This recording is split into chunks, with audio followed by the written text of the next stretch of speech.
सभी को नमस्कार। मैथ के YouTube चैनल आर के ता गुरु में आपका स्वागत है। अगर आप पहली बार हमारे चैनल पर आए हैं तो इसे सब्सक्राइब जरूर कर दें। आज हम एलसीएम और एचसीएफ के बारे में चर्चा करेंगे। एलसीएम, इसका अर्थ क्या होता है? लीस्ट कॉमन मल्टीपल, जैसे हिंदी में हम लघुत्तम समापवर्त कहते हैं।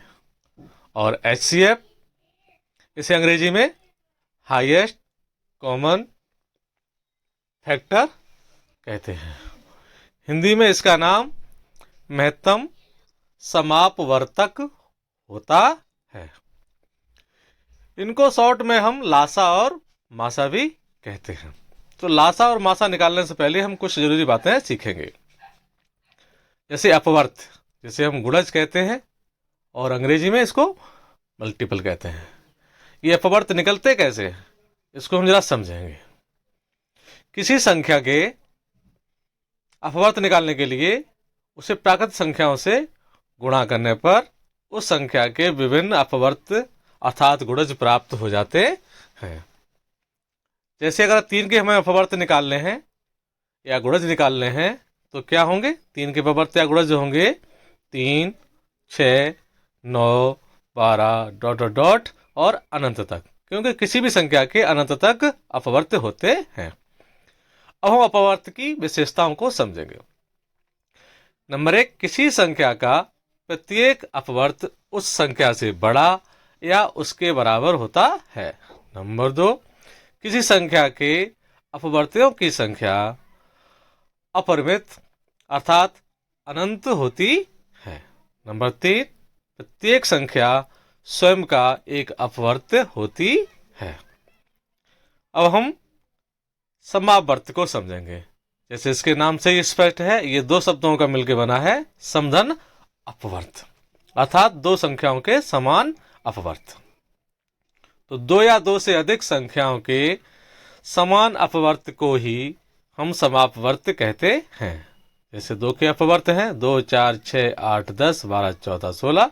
4 के अपवर्त हैं 4, 8, 12, 16, 20।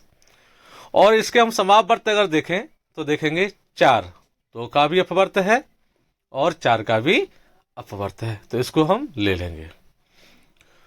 फिर हम देखेंगे 8 को, 2 का भी अपवर्त है और 4 का भी अपवर्त है, तो इसको भी समापवर्त में लिख लेंगे। इसके बाद 12 2 के साथ भी है और 4 के साथ भी है, तो 12 भी हमारा आ जाएगा। इसी प्रकार 16 जो है 2 के साथ भी है और 4 के साथ भी, तो इसको भी लिख लिया जाएगा। तो इस प्रकार के 2 के और 4 के समापवर्त क्या है? 4, 8, 12, 16 डॉट डॉट डॉट। ये हम अनंत तक ज्ञात कर सकते हैं, जहां तक निकालना चाहें। अब हम इसके बाद लास्ट में लघुत्तम समापवर्त को समझेंगे। 2 या 2 से अधिक दी हुई संख्याओं के सबसे छोटे सार अपवर्त को ही दी हुई संख्याओं का लघुत्तम समापवर्त कहते हैं या एलसीएम कहते हैं। जैसे 2 और 4 के जो सार अपवर्त थे कौन कौन से थे? 4, 8, 12 और 16। इसमें सबसे छोटा कौन सा अपवर्त है? 4। तो 2 और 4 का जो लघुत्तम समापवर्त हो जाएगा वो कितना होगा? 4 होगा।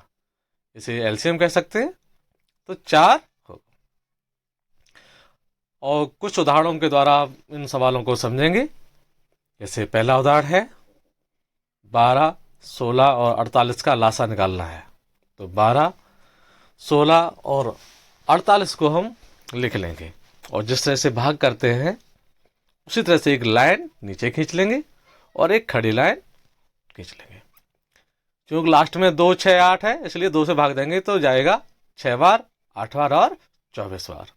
फिर 2 से भाग देंगे तो जाएगा 3 बार, 4 बार और 12 बार।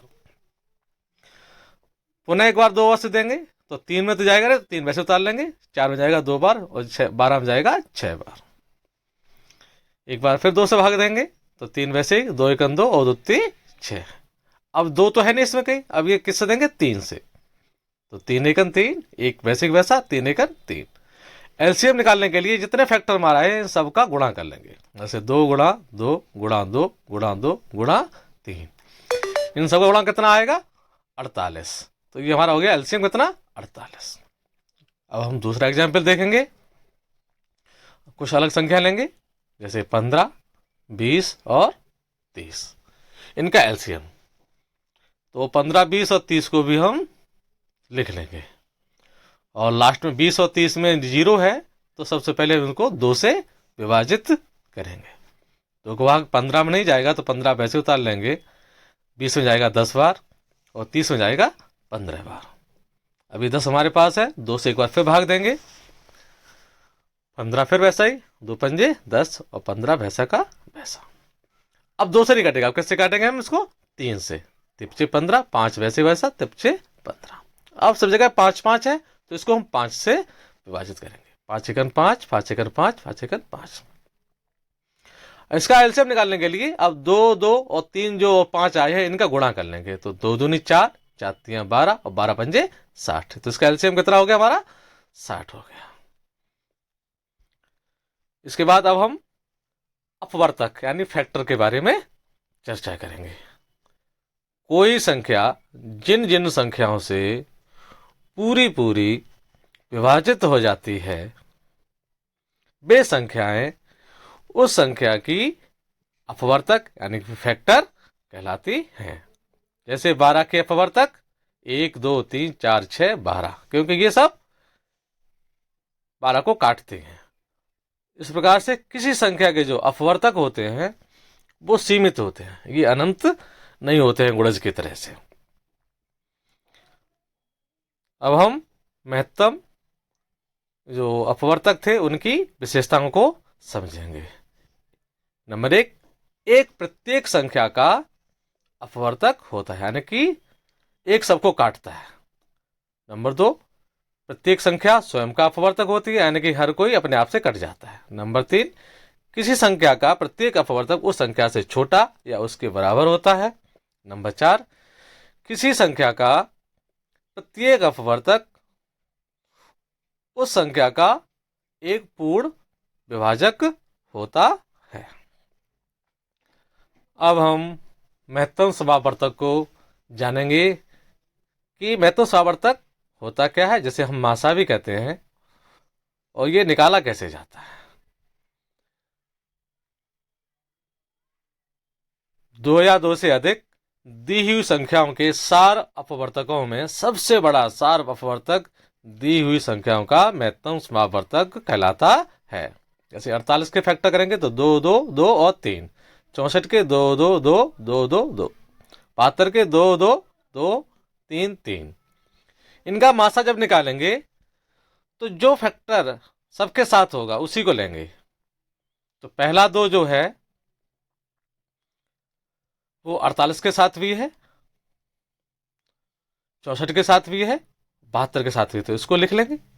दूसरा 2 भी सबके साथ है और तीसरा 2 भी सबके साथ है। फिर आगे के जो 2 हैं वो सबके साथ नहीं है। अब इनका गुणा करेंगे तो कितना आएगा? 2 दूनी 4 दूनी 8। तो मासा कितना हो गया? 8 हो गया। अब कुछ अन्य उदाहरण देंगे, अन्य विधि देखेंगे कैसे होती।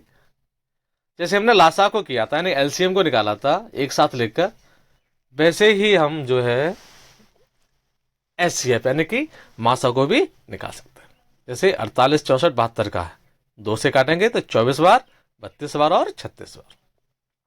फिर 2 से काटेंगे तो 12 बार, 16 बार और 18 बार। एक बार फिर 2 से कट जाएंगे सारे के सारे, 6 बार और 8 बार और 9 बार।